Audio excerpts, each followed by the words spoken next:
All right, here's the work for number 1, 2, and 3. So we have cosine of 150 degrees. We want to find the trig values, which means to find what this equals is the ratio of the adjacent side to the hypotenuse side.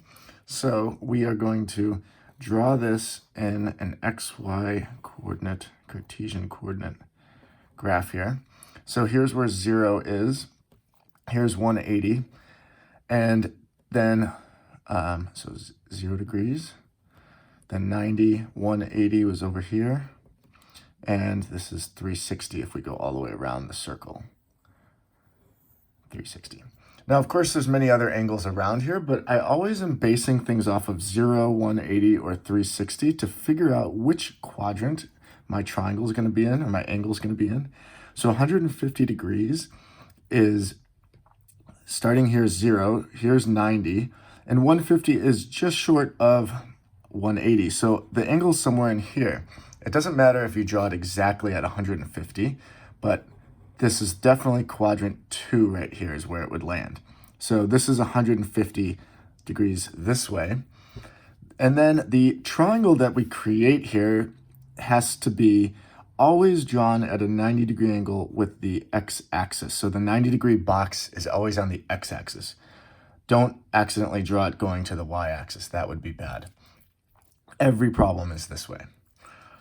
So then if this is 150 to here, then the leftover to get to 180 is what I need to find. This would be 30 degrees more.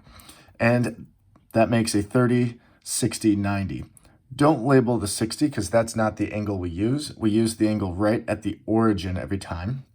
And this would be called the reference angle here. So that is what we're going to use to solve this problem.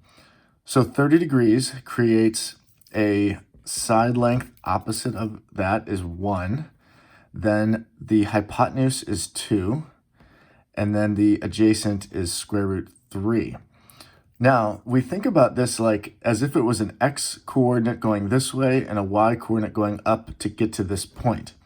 So to get to that point, it would be square root 3 in the x direction, but it's a negative square root 3. So you have to put a negative here since we're going in the negative x direction.